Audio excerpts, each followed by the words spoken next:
Merci de votre attention, madame, monsieur. L'actualité ce mardi, la facture normalisée tout d'abord. Comment l'utiliser pour un meilleur rendement avec l'ensemble des réformes fiscales mises en place par l'ETR?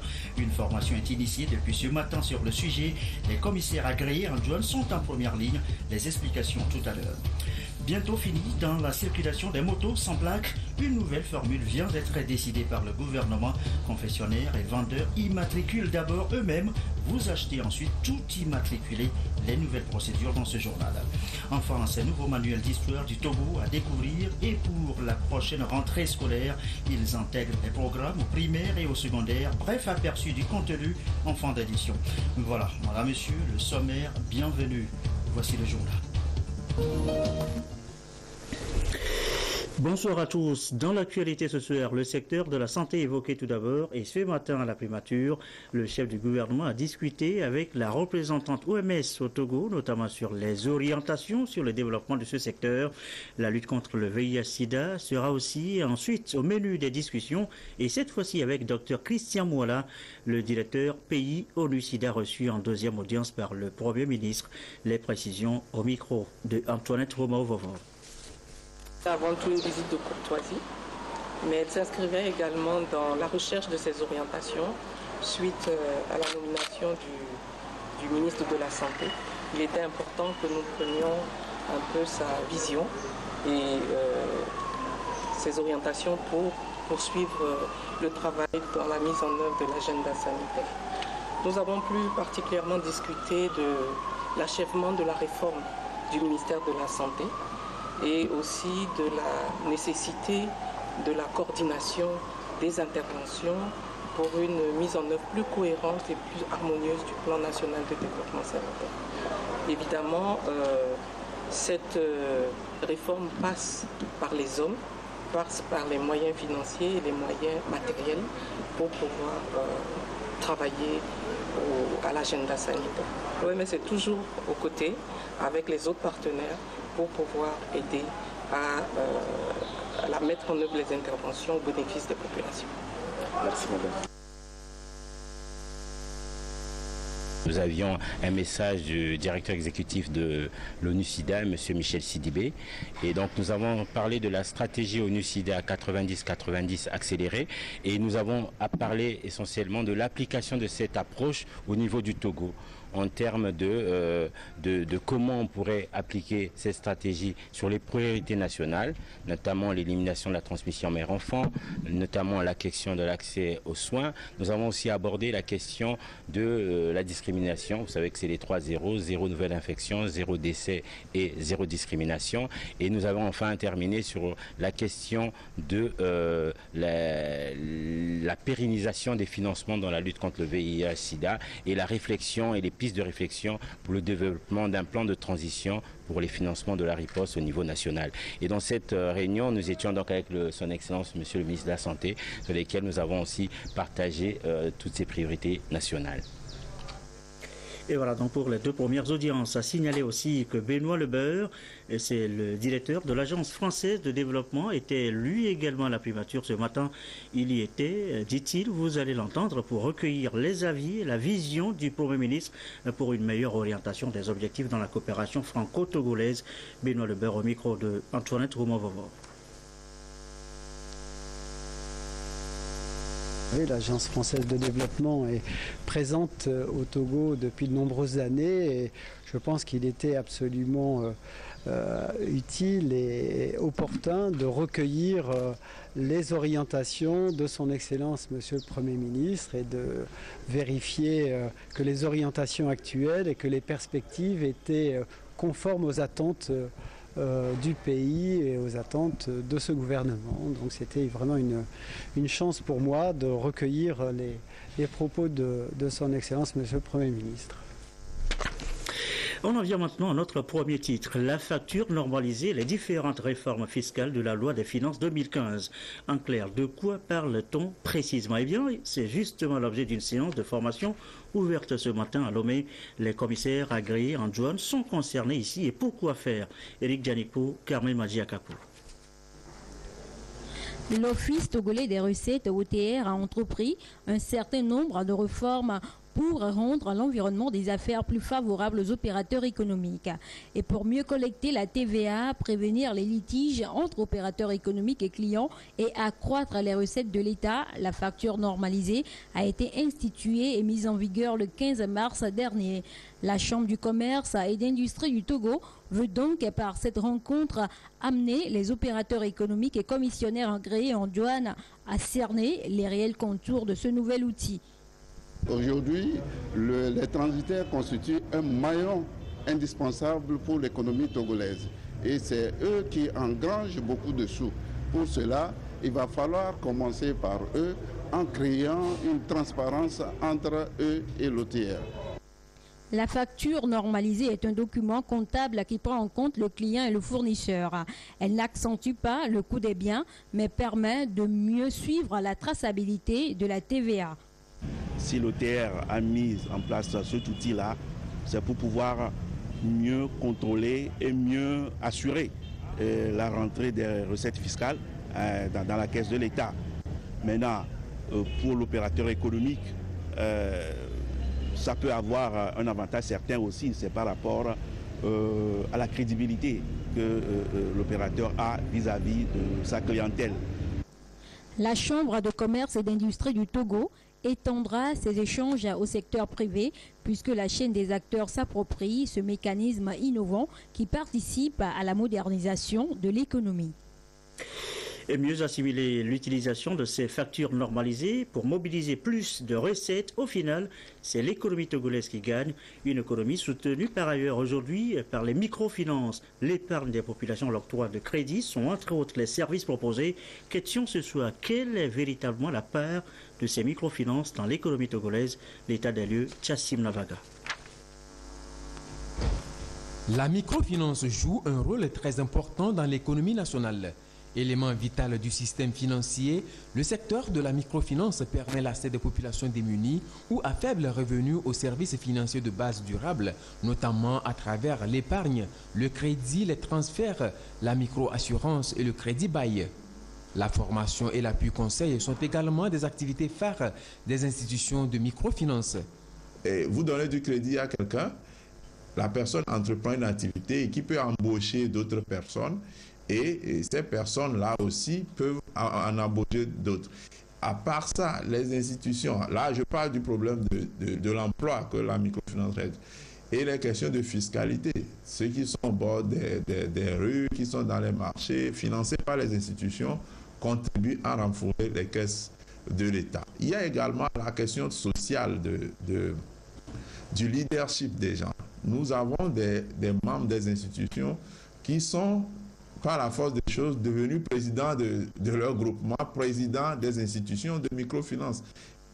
Sur les 10 dernières années, le niveau d'activité dans le secteur de la microfinance a plus que quintuplé. Le nombre de bénéficiaires est passé de 400 000 en 2004 à plus de 2 millions en mars 2015. Le chiffre d'affaires global tourne autour de 245 milliards de francs CFA, soit plus de 20% du PIB. Ceci témoigne de l'adhésion massive des populations à ce système financier décentralisé qui répond à leurs besoins réels. 105 milliards de crédits accordés et 140 milliards d'épargne collectée. Et ça aurait pu être plus important n'eût été les effets de certains événements comme la dégradation du portefeuille qui ont fait qu'on a mis un peu les pieds sur les freins. Sinon, on aurait pu croître.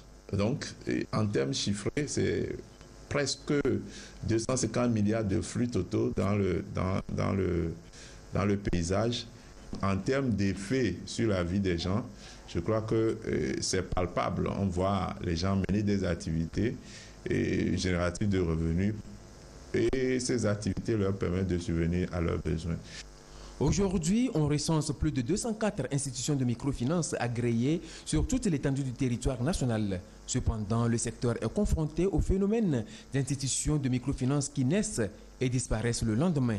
Épargner, ce n'est pas une chose aisée. Et quand on arrive à le faire, il faut que ça soit encouragé. Il ne faut pas que des véreux s'infiltrent dans le système pour accaparer, déposséder les gens de leur épargne.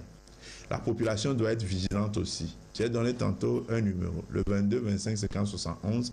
Appelez ce numéro-là, donnez-nous le nom de l'institution on se fera le devoir de nous dire si oui ou non elle est agréée, elle est autorisée à opérer. Le secteur de la microfinance est régi au Togo par la loi 009-2011 du 12 mai 2011. Il est sous tutelle du ministère de l'économie et des finances.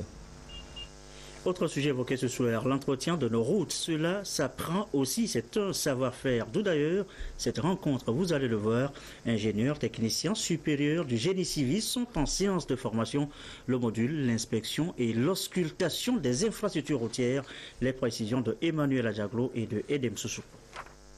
Sous le poids de l'âge, les infrastructures routières se dégradent et nécessitent soit une action de réhabilitation ou de reconstruction. C'est selon la nature et le degré de délabrement dont souffrent la route et les ouvrages d'art. Les ingénieurs et techniciens supérieurs du génie civil ont 6 jours pour maîtriser la technologie d'entretien et de réparation de ces infrastructures. Ils pourront assurer avec efficacité les tâches d'inspection et d'auscultation des ouvrages en béton armé et structures composées.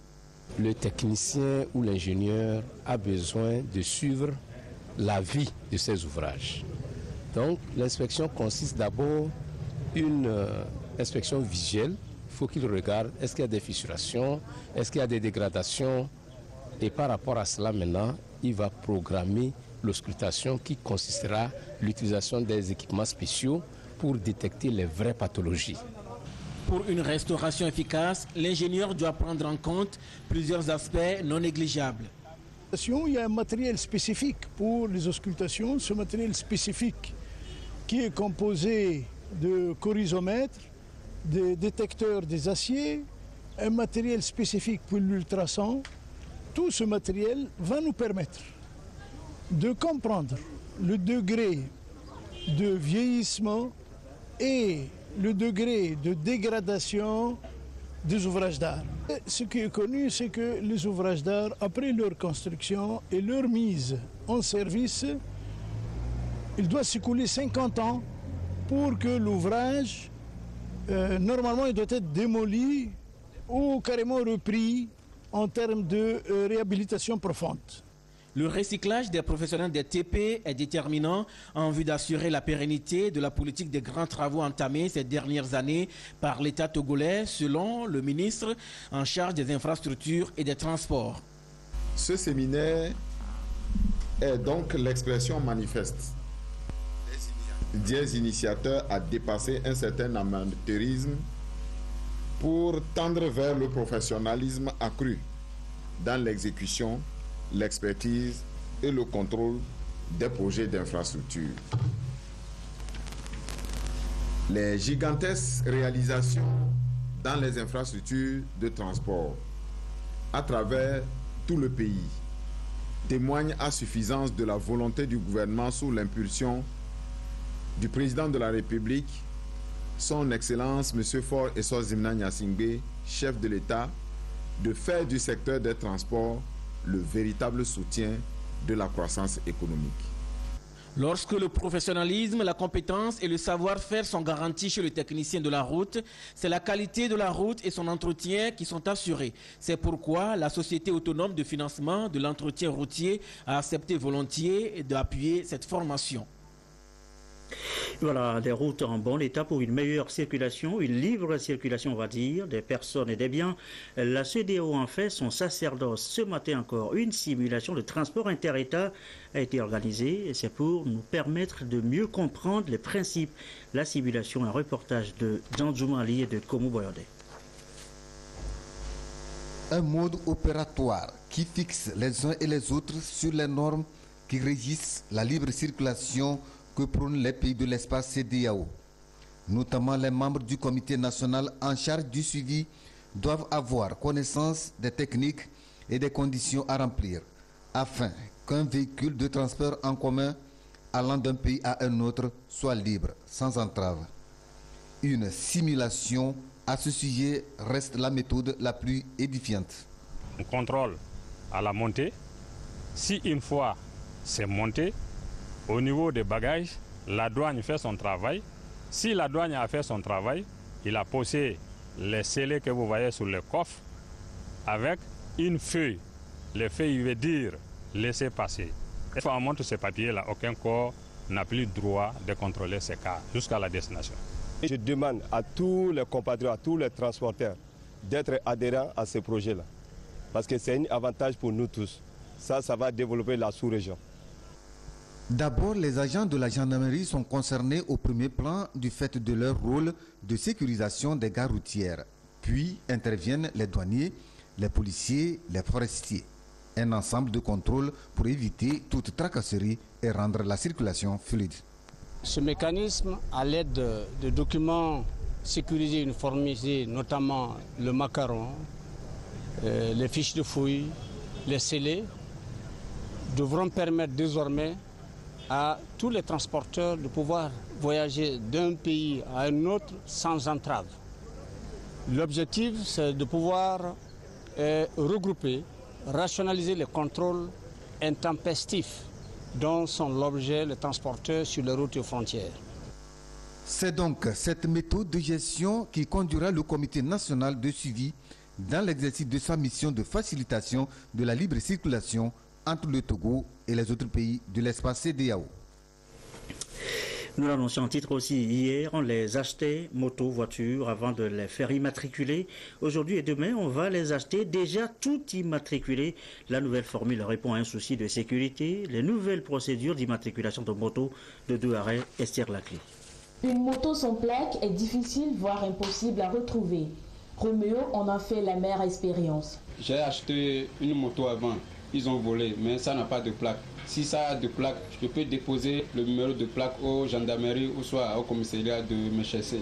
C'est terminé pour les motos sans plaque au Togo. Le gouvernement, soucieux de préserver la sécurité routière et renforcer la responsabilité des importateurs, a décidé que le coût de la plaque d'immatriculation de ces engins soit incorporé dans les prix de vente. C'est une bonne chose, parce que ça peut réduire les vols. Et c'est à travers un arrêté interministériel que les ministres des Travaux publics et des Transports, de la Sécurité et de la Protection civile et du Commerce et de la Protection du secteur privé ont rendu opérationnelle cette disposition. Les gens n'immatriculent plus les motos. Et le phénomène devient grandissant. Et ça fait aussi que tout ce qui concerne les faux, tout ce qui concerne l'insécurité et tout s'en mêle. Et là, la hiérarchie, le gouvernement a pris la décision et a fait sortir un arrêté interministériel. Et les démarcheurs sont suffisamment nombreux dans le circuit, qui étaient très nombreux, mais aujourd'hui, nous, à notre niveau, nous avions supprimé tout ça, surtout avec ce système qui nous a mis en guichet unique et qui ne permet plus aux démarcheurs de mettre le prix qu'il veut et au dos de l'acheteur ou bien de l'acquéreur. Les concessionnaires, importateurs, revendeurs et acheteurs sont appelés au respect de ces dispositions au risque de s'exposer à la rigueur des tests en vigueur. Le nouveau système de traitement de ces dossiers-là à notre niveau ne permet plus à l'acquéreur lui-même de venir. Et du coup, quand ils viennent ici, nous refusons que non, il faut retourner vers le concessionnaire. C'est lui qui doit introduire la demande d'immatriculation. Et alors là, il retourne. Pour certains, on voit des véhicules qui circulent et à deux roues qui circulent en ville sans immatriculation. On va prendre des dispositions pour sanctionner.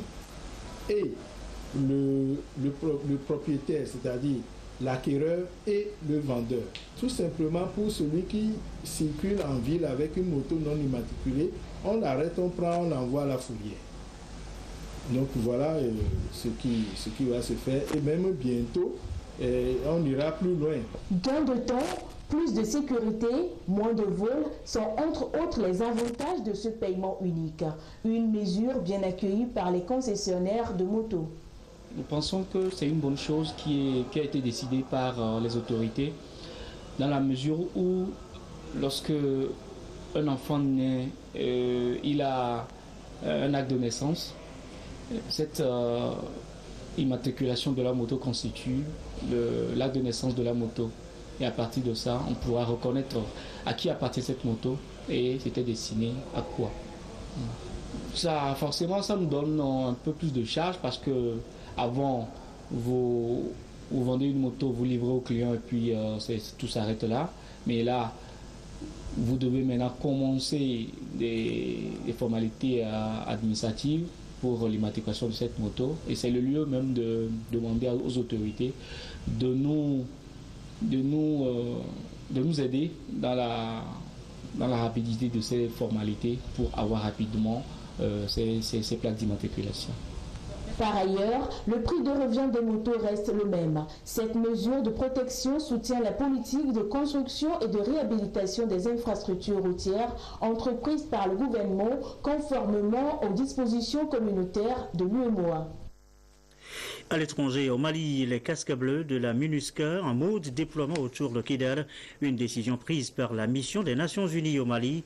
C'est pour éviter la propagation de combats qui ont encore fait plusieurs morts, conséquence des affrontements entre deux groupes armés rivaux dans le Nord Mali, de nouveau en proie à des violences. Regardez. Le cessez-le-feu a été rompu ce samedi 15 août au nord du Mali entre le Gassia, groupe pro-gouvernemental, et la CMA, la coordination des mouvements de l'Azawad, groupe rebelle. Ce lundi 17 août, des coups de feu nourris ont retenti entre les deux groupes armés signataires de l'accord d'Alger en juin dernier. Pour le moment, un premier bilan fait état de 15 morts. C'est une guerre de chefs entre Al-Gabas, qui est un chef rebelle de la CMA, un colonel militaire qui a regagné, en tout cas, du côté de l'armée malienne, Gamou. Donc c'est une guerre de chefs entre Gamou et Al-Gabas. Et étant donné que cette guerre de chefs aussi est basée sur une guerre intercommunautaire, parce que vous savez qu'ils ne sont pas de la même ethnie, donc c'est une guerre de chefs qui a donné lieu en tout cas aux affrontements. Les échanges de tirs ont eu lieu dans la ville d'Anefis, à 120 km au sud de Kidal, dans le nord Mali. Une importante quantité d'armes et de véhicules ont été récupérés par le Gassia, groupe armé pro-gouvernemental. Non, le gouvernement, pour l'instant, le gouvernement malien n'a pas fait communiquer. Là, c'est difficile de savoir qui a provoqué qui, parce que depuis combien de temps nous sommes dans cette situation, donc les deux camps s'accusent mutuellement de violer le cessez-le-feu. Mais en réalité, Kidal est loin de tout ça, donc c'est difficile de savoir exactement qui a fait le premier pas. Mais tout le monde sait quand même que ces deux forces se regardent en chaîne de faïence. Suite à ces combats, ce lundi 17 août au soir, les groupes armés pro-gouvernementaux ont officiellement pris le contrôle de la ville d'Anefis, jusque-là aux mains des groupes de la CMA, la coordination de l'Azawad. Tout à fait près, il ne manquait qu'une signature, celle du président du Soudan, Salva Kiir, qui est parti en demandant 15 jours de délai. Il dénonce une capitulation, qui risque de torpiller cet accord de paix. Il était censé mettre fin à la guerre civile qui ravage le Soudan du Sud depuis décembre 2013. Ce devait être la dernière ligne droite, l'accord pour une transition pacifique de 2 ans et demi au Soudan du Sud afin de mettre fin à la guerre civile. Tous les acteurs de la médiation des pays voisins africains sont à Addis Abeba pour la signature officielle. Le président Salva Kiir, coiffé de son éternel chapeau, est là, souriant, prêt à serrer la main de son rival Riek Machar. Les médiateurs avaient donné jusqu'au 17 août pour officialiser l'accord. Le document est prêt. Riek Machar est le premier à poser sa signature. Puis c'est le coup de théâtre. Le président Salva Kiir ne prend pas de stylo, il décide de repartir sans commentaire. C'est au chef des négociateurs d'expliquer l'impensable.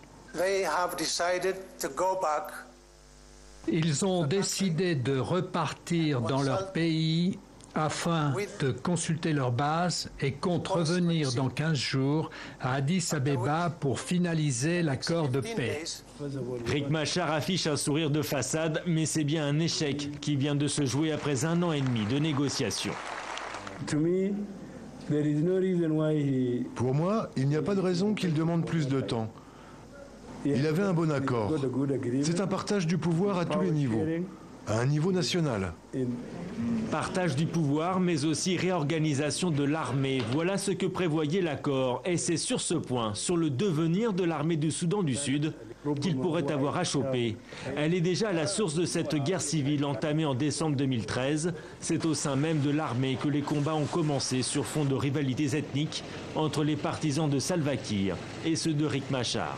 En 1 an et demi, le conflit s'est étendu à tout le pays, indépendant depuis seulement 2011. Il a déjà fait des dizaines de milliers de morts. Aujourd'hui, la famine menace. Les 2 tiers des 12 millions d'habitants survivent grâce à l'aide internationale, en attendant la paix.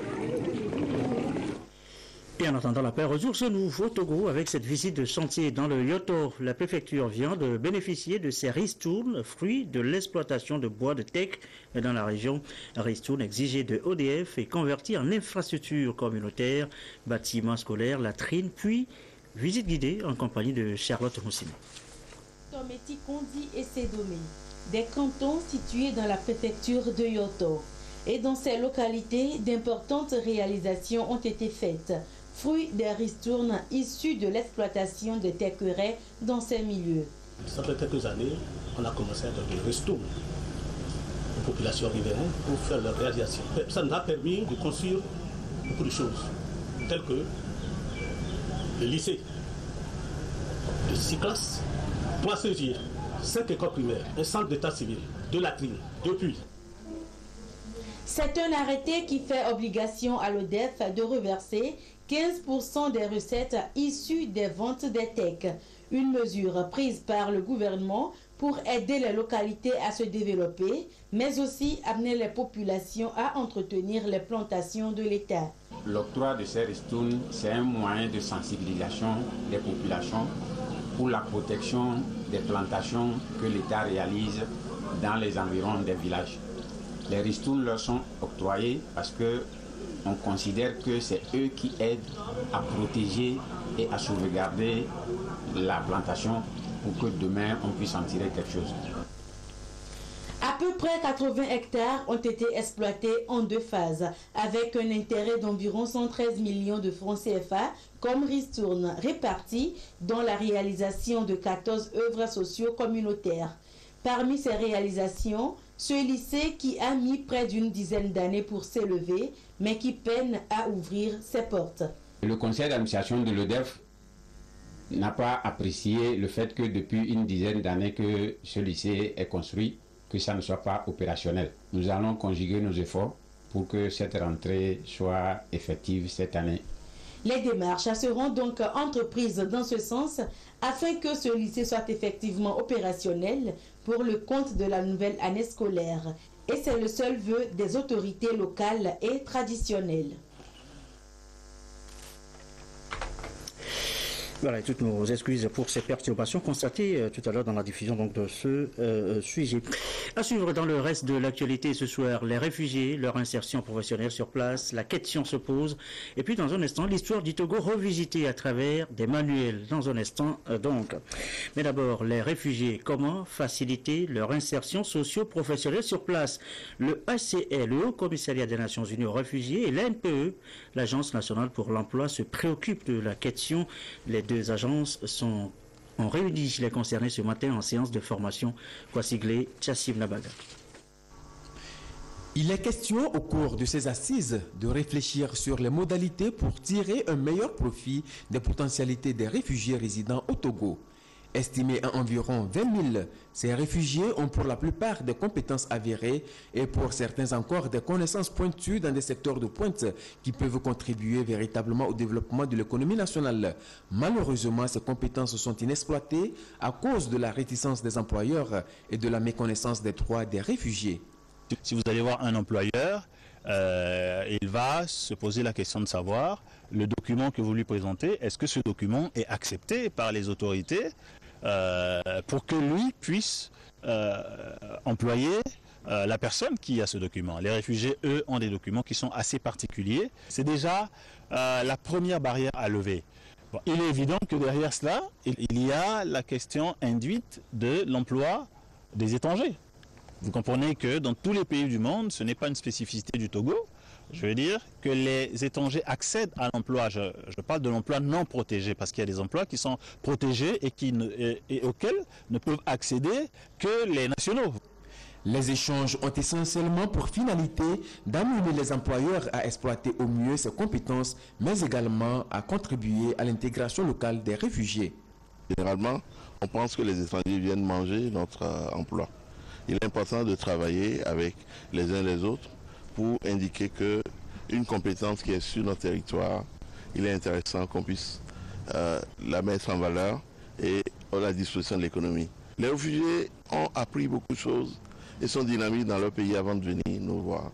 Si on les accompagne, ils peuvent créer des activités qui soient bénéfiques à l'économie. Notre rôle, c'est de les accompagner également pour qu'ils puissent créer des activités dans les formes les plus appropriées et que l'économie en bénéficie. Quand nous arrivons dans un service pour demander un emploi, tout est difficile pour nous. Ce n'est que dans notre pays, nous exerçons nos travaux, nous avons des compétences là-bas et que nous voulons partager avec des gens. Mais pour des raisons d'étiquette qu'ils ont mis sur nous, qui est l'étiquette des réfugiés, nous avons tout un temps de problèmes pour avoir accès à l'emploi. Donc l'atelier, elle est bienvenue et nous en félicitons le gouvernement togolais qui ont eu l'initiative pour faire ça avec la Chine. Cette session sera consolidée par d'autres activités comme l'accès aux stages d'immersion professionnelle et l'accompagnement des promoteurs de projets. Il s'agit d'une stratégie d'action coordonnée mise en place par le Haut Commissariat aux réfugiés et ses partenaires que sont l'Association togolaise pour le bien-être familial, la Coordination nationale pour l'assistance aux réfugiés et l'Agence nationale pour l'emploi pour faciliter l'accès au marché du travail des réfugiés au Togo. Enfin, nous l'annoncions aussi en titre, le nouveau manuel d'histoire du Togo, œuvre d'historiens, d'archéologues du Togo réunis en association. Un manuel bientôt disponible dès la rentrée prochaine. L'objectif, c'est de faire mieux connaître l'histoire du Togo à travers ces manuels dans le primaire et dans le secondaire. Reportage, Véronique Tanibou, Isidore Poubatine. L'histoire du Togo depuis les origines, revisiter ce passé pour l'adapter aux réalités de l'heure. Une tâche confiée à une équipe de chercheurs, historiens et archéologues togolais qui présentent ici le fruit de ces recherches. À ce rendez-vous, il sera aussi question d'analyser les résultats relatifs à la rédaction de 2 manuels d'histoire destinés aux apprenants du primaire et du secondaire. Dans ces ouvrages, nous avons mis toute l'histoire du Togo depuis les origines jusqu'à 2005, de manière à permettre aux uns aux autres de comprendre quel parcours les Togolais ont fait jusqu'à ce niveau et qu'est-ce qui explique les dissensions et qu'est-ce qui a été pour eux des éléments d'acquis qui permettent le vivre ensemble.